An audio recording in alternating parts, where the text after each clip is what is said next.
some of his sentiments are mine, but without question, to throw psychology away is silly because you have people who commit suicide.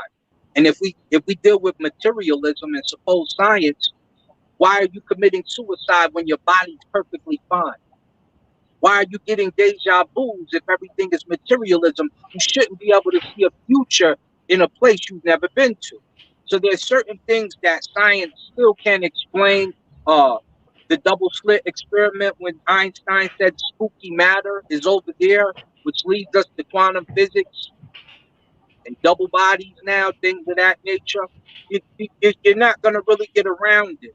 I'm just not going to combat my brother Saber Reggie because that's my brother. You All my right, brother, hey so I ain't Zion. going to combat. We done Yes, had sir. these discussions. Yes, sir. Zion, can you define spirituality, Zion? Oh, absolutely. Like the back of my hand. Go ahead. Spirituality is a divine connection to the experience and genius of your ancestors, Go ahead. who in turn have and attain a divine connection to nature and life in terms of understanding how it intricately works scientifically and its connection to us spiritually. That is spirituality. What people call spirituality today is found in candles and in right. seances, Go ahead. That's right? what I'm talking about. And Right. and in secret handshakes And rocks and all of that.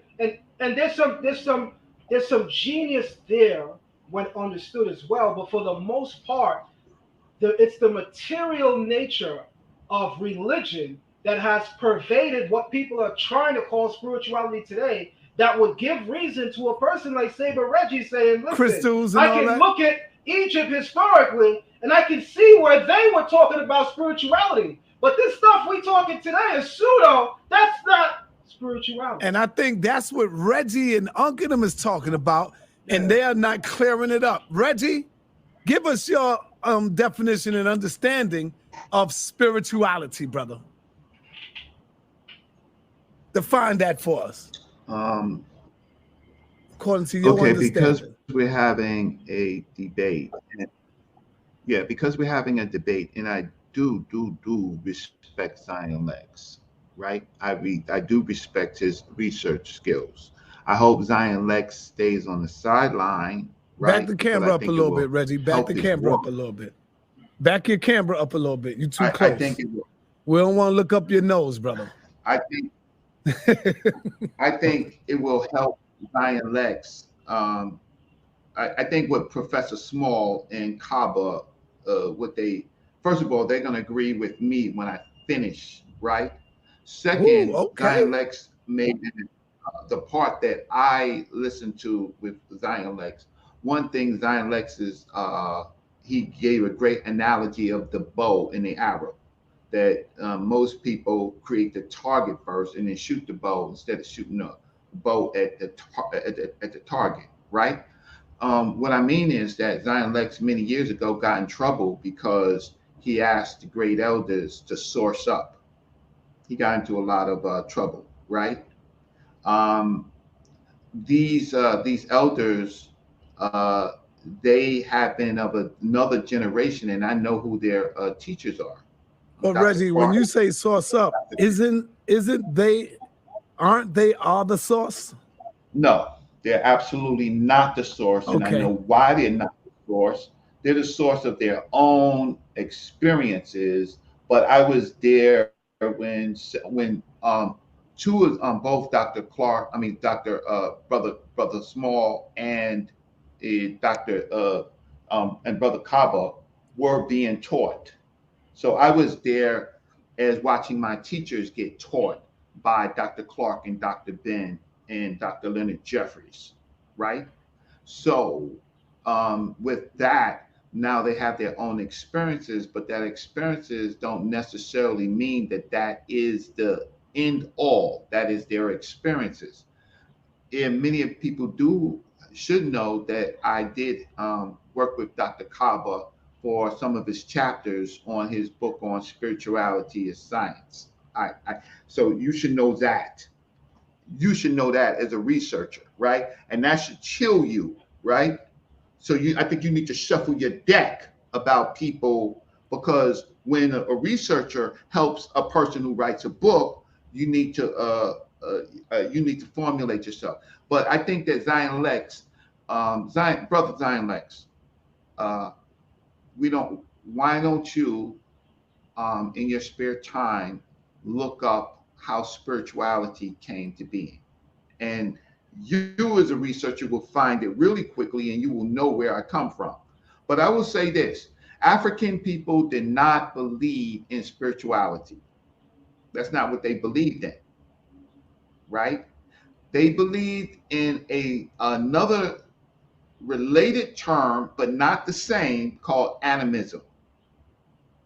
Animism is what they believed, right?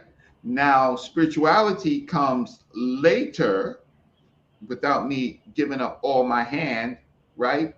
But you should know that Africans believed in animism. Even ancient Egypt believed in animism. They believed in a diversity of beliefs. Not saying that they was all right, but that is their beliefs, right? Religion comes a little bit later. So I do think, I just want to ask Ryan Lex, what do you think about what I just said? Um, I have respect for you and your research and much of what you say. I'm going to disagree somewhat. In a lot of Wallace Budge's works, he describes African spirituality having its genesis in animism and in fetishes. And when understood properly, what Budge and many Western thinkers are saying in their books is that the African genius was only so great as to depict functionality on a divine level of spirituality through the intelligence that they encounter every day in their environment. And here is where I differ. Here is where I differ. I believe, and I'll use the Hebrew tradition as an example, that these animals and animism, as it were, is not used as the reflection of spirituality, but is used as an archetype of the creator or of the divine. I'll give you an example. The Hebrew word aleph is not just the first letter in the alphabet. It means to teach, it means to learn, and as a noun, it can represent the creator. In the book of Jeremiah, chapter 3 and 4, Jeremiah refers to God as being the aloof, master guide of his youth, where the letter aleph, which is represented pictorially as an ox, is used as an archetype to describe the divine. Now, watch where things get interesting.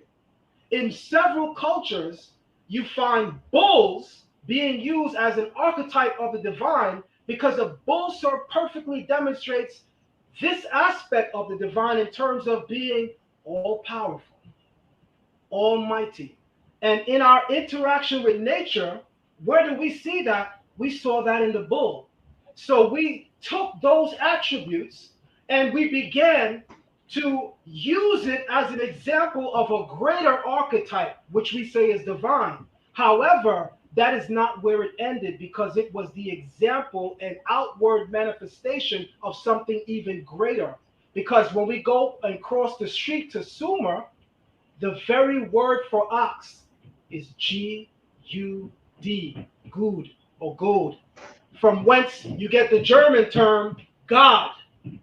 The word for ox, everyone can look it up on Google right now. Sumerian word for ox, you're going to see G-U-D, from which the Germans get gold, which is called God.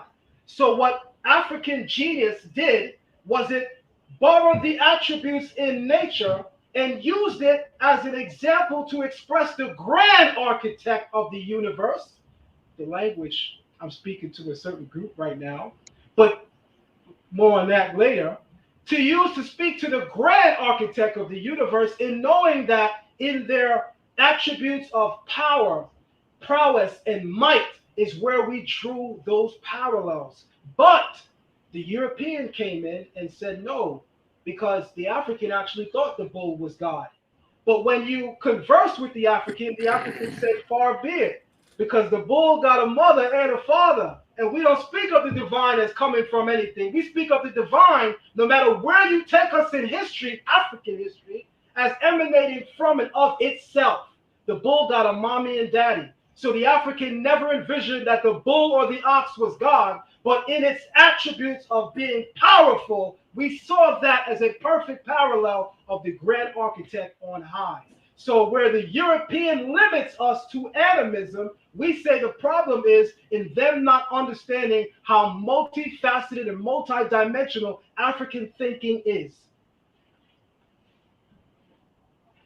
All right. You want to respond, brother? Well, I agree. So